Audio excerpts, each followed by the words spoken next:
So I recently did a series of videos discussing the different superheat parameters, discharge superheat specifically, for each type of compressor, whether we're dealing with a scroll, a reciprocating, a screw, or centrifugal. And in those videos, I go into each specific one and some of the nuances, but I still get a lot of questions around discharge superheat as a concept and how we are to apply it and why it even really matters, especially when I talk about using it on things like a scroll compressor. Just what's the point? Well, we're going to discuss that today, and I'm going to take it from a chiller perspective, especially, but these principles will fairly well apply across the board as to why I think we should pay more attention to it. How you doing? I hope you're having a great day. I am Holden Schamberger. I'm with HVAC Time and Chiller Academy. I specialize in chiller systems and providing online chiller education. So let's start with just what is discharge superheat? Discharge superheat is the difference between our condenser saturation and our leaving line temperature, our discharge line temperature, about 6 inches from the outlet of the compressor. That difference there gives us our superheat value. And the way I would compare this, we're all very comfortable, at least we should be, with evaporator superheat. And evaporator superheat is helping us indicate how much additional heat we gained in the evaporator. It tells us kind of how well the evaporator may be performing, how well we're moving refrigerant through it, our airflow, heat exchange. We're getting a lot of data from what that value is, in addition to what the saturation is as well, like the combination of those two numbers. Well, discharge superheat serves a very similar function.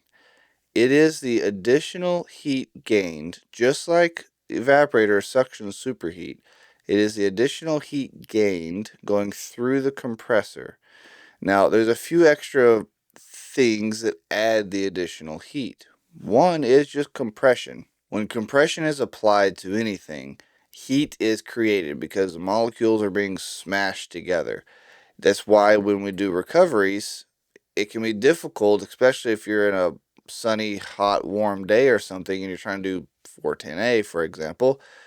That tank will get really, really hot. Well, that's because there's a lot of pressure and there's a lot of compression happening inside of that tank. And the recovery machine is generating a lot of compressive heat as it moves through the recovery machine to go towards the tank. Now, we have the ability to cool that refrigerant down far enough to where it minimizes. That's where we get our subcoolers from. Or Navic's got a pretty good setup now where they're using those micro channels in their recoveries.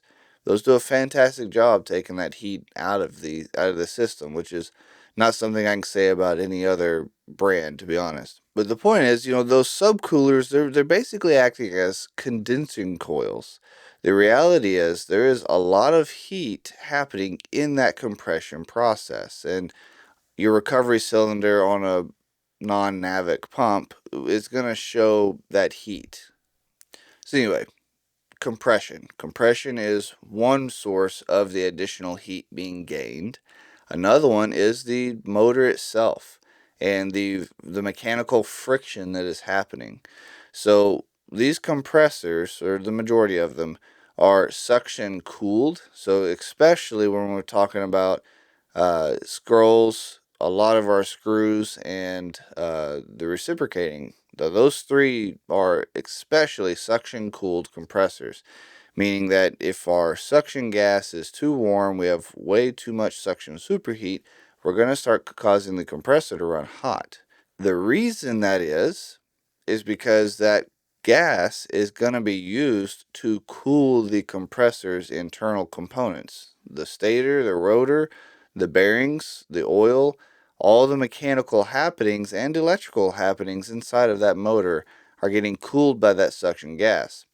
All of that heat that is gained, because it has to go somewhere, is what is one of the additional values that we see in the discharge superheat itself. So with the compressor, those are our two heat sources, compression and the compressor itself. And kind of circling back to the compression thing, our ambient conditions, or the condition of our condenser coil, has a heavy impact on that saturation value, and aka the compression we have to create. The higher our saturation is, whether for whatever reason, whether it be a coil issue or a ambient issue, the higher that saturation has to go, the more compression is required. The more compression that is required, the more heat is going to be generated from the compressive process. And I'm sitting here saying compressive. That's not a term I normally have. I don't know. I'm coming up with words. It's fine. It's early in the morning. I'm trying to talk to y'all, and I am working on the coffee. Just forgive me if compressive, because some guys get a little touchy on some of the words I choose. Sometimes the words I choose just make total sense in my head, so they just kind of come out with no real, like, oh, that for sure, that is definitely a word. Maybe that's just a me thing. I'm working on it, I guess. So when we start talking about screws and centrifugals, we may not be able to use suction superheater. That may not be our best value, especially with like a screw. A lot of times we'll have liquid injection that comes into the compressor body housing, and some liquid injections may go into the suction, but typically not. They're typically ported into the compressor body so that that liquid can be focused in where the heat needs to be controlled, and it's just pulling back into our suction side.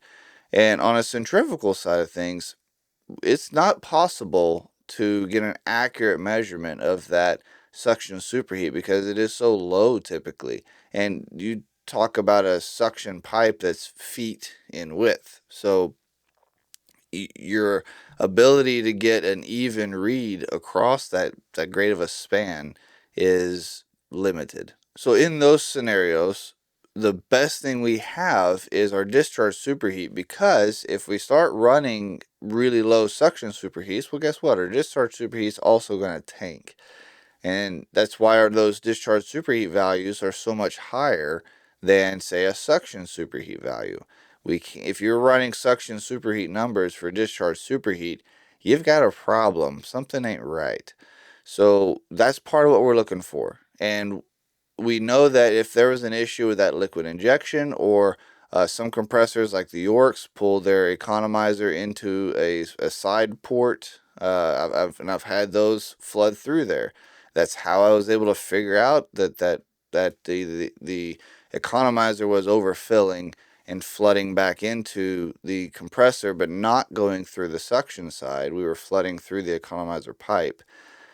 So suction superheat would not have helped me whatsoever in that moment, but discharge superheat, having that value, absolutely did. It made it possible to troubleshoot that. Now, to make a case for, say, an RTU or a split system where we do a regular scroll, one of the issues I have with the current methodology. So the current methodology is, well, we just base it off of temperature. As long as we're basically roughly less than 200 degrees, we're going to be okay. And once we break over, I think it's like 212 or 220, like that's the critical state where the internal temperature of the compressor is so hot that we're going to start breaking down oil and such, da da da da da da. Which is fine, it's true. The reason it's an issue for me is it doesn't take into account load fluctuations and ambient conditions. So it is absolutely possible that we could have a compressor that is weak and starting to have issues, and it may still be compressing and cooling fine. Like that process may still be happening, but you're in the middle of trying to troubleshoot this thing, or maybe you've had some season or weather fluctuations, and it was having trouble on this day because of the conditions. I would say hotter probably, but this other day when you actually got to get there, it wasn't.